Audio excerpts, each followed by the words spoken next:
Hello students, good morning. आज हम मधु कलश के चैप्टर 4 की कविता को पढ़ेंगे। तो चलो बच्चों, क्लास स्टार्ट करते हैं। बच्चों, आज हम मधु कलश के चैप्टर 4 की कविता को पढ़ेंगे, जिसका नाम है सतरंगी धूप। सतरंगी का मतलब होता है 7 रंगों वाली। इस कविता में हमें धूप का महत्व बताया गया है कि कैसे धूप हमारे जीवन में अलग अलग तरीके से हमारी मदद करता है और हमें स्वस्थ रखता है। तो चलो बच्चों, इस कविता को पढ़ते हैं। रात ढले उजियारा फैले, झट आंगन में पसरे धूप। पंख पसारे जब पंछी तब, उन पंखों पर भी चमके धूप।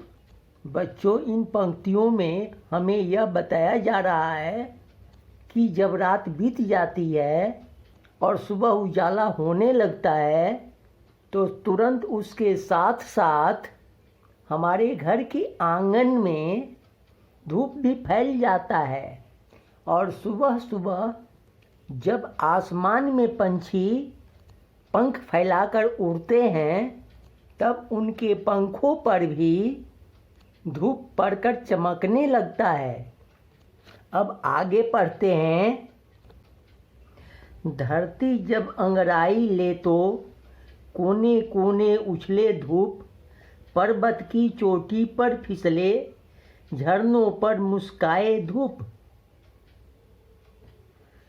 मोरों के पंखों पर चमके, सतरंगी बन जाए धूप। बच्चों, यहाँ धूप के बारे में बताया जा रहा है कि जब धरती अंगड़ाई लेती है, अर्थात जब धरती में जीवन शुरू होता है, तब धूप चारों तरफ कोने कोने में पहुँच जाता है और सभी वस्तुओं और प्राणियों पर पड़कर उनके साथ चलता उछलता रहता है। और ऊंचे ऊंचे पर्वत की चोटी पर फिसलते हुए पानी के ऊपर पड़कर उसकी आवाज़ के साथ मुस्कुराने लगता है। और यही धूप मोरों के पंखों पर चमकते हुए सतरंगी बन जाता है, अर्थात उसकी रोशनी मोर के रंग बिरंगे पंख पर पड़ के 7 रंगों में चमकने लगती है। बच्चों, अब चलो कविता को आगे पढ़ते हैं और देखते हैं कि धूप क्या क्या करता है। गर्मी में आंखें दिखलाए, भीतर हमें भगाए धूप।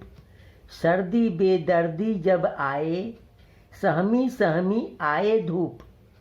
बच्चों, जब गर्मी का मौसम आता है, तब यह धूप बहुत तेज हो जाता है, मानो वह हमें आंखें दिखाकर डरा रहा हो और डराकर हमें घर के भीतर भगाने लगता है। परंतु जब सर्दी का मौसम आता है, क्योंकि बेदर्दी का मौसम है, अर्थात असहनीय या कष्ट देने वाला है, उस समय धूप सहम सहम कर आता है, अर्थात डर डर कर आता है। उस समय धूप की तेज कम रहती है। बच्चों, अब आगे की पंक्तियाँ पढ़ते हैं। जब बसंत की बजे डपलियाँ, गुनगुन करती गाए धूप। शरद ऋतु की बनी सहेली, कितनी प्यारी लागे धूप। छम छम करती बरखा के संग, सतरंगी बन जाए धूप। बच्चों, इन पंक्तियों में बरसात और बसंत के मौसम में धूप को अच्छा बताते हुए दर्शाया गया है कि बसंत के मौसम में जब लोग डपलियाँ और संगीत से उत्सव का स्वागत करते हैं और मनाते हैं, तो धूप इन सब में पड़कर वह भी गुनगुनाते हुए बसंत का स्वागत करती है। और शरद अर्थात सर्दी के मौसम में, जो कि ठंड का मौसम होता है, उस समय यही धूप सहेली बनकर आती है जो कि बहुत प्यारी लगती है। अर्थात ठंड के मौसम में हमें यह धूप बहुत अच्छी लगती है। और जब वर्षा आता है और बारिश की बूंदें पड़ती है तो उन बूंदों में धूप पड़कर छम छम की आवाज़ करती हुई 7 रंगों की रोशनी बन चमकने लगती है। बच्चों, अब आगे की पंक्तियां पढ़ते हैं।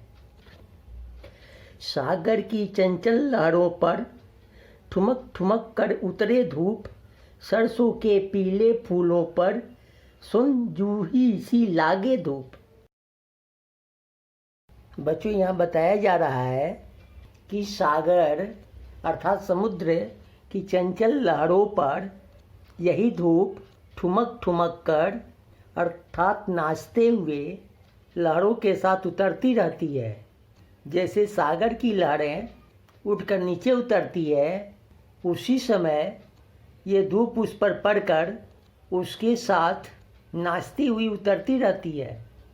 और यह धूप सरसों के पीले फूलों पर जब पड़ती है तो वह सोन जूही सी अर्थात पीले रंग की जूही के फूल के समान प्रतीत होती है। ठीक है, अब आगे देखते हैं कि धूप के बारे में क्या बताया गया है। पेड़ों के पत्तों से लुक छिप आँख मिचौनी खेले धूप, श्रमिकों के माथे पर चमचम मोती बनकर दमके धूप, धरती पर जीवन देने को सतरंगी बन जाए धूप। बच्चों, यह धूप पेड़ों के पत्तों पर पड़कर छांव देती है और पत्तों के हटने पर फिर से धूप आ जाती है। इससे ऐसा प्रतीत होता है कि जैसे पेड़ों के पत्तों से छुपकर हमसे आँख मिचौनी अर्थात लुका छिपी का खेल खेल रही हो। और यही धूप परिश्रम करने वाले श्रमिकों के अर्थात मजदूरों के माथों पर पड़कर पसीने के साथ मोती बनकर दमकती है अर्थात चमकती रहती है। इन सब से हमें पता चलता है कि धरती पर जीवन देने के लिए धूप हर चीज़ों पर पड़कर सतरंगी बन जाती है अर्थात अपने अलग अलग रंगों में रूप धारण करती है और हमारे जीवन को बनाए रखती है। बच्चों, ये सतरंगी धूप की कविता थी जिसमें हमने देखा कि धूप हमारे जीवन को इस धरती पर बनाए रखने के लिए बहुत आवश्यक है। हर मौसम में धूप अपने अलग अलग रूप से हमारी मदद करती है और कोने कोने में फैलकर हमारी पृथ्वी को स्वस्थ और सुंदर बनाती है। ठीक है बच्चों, अब आप लोग इस कविता को पढ़िए। हम लोग नेक्स्ट क्लास में इसका क्वेश्चन आंसर करेंगे। ओके बच्चों, आप लोग स्वस्थ रहिए। Thank you.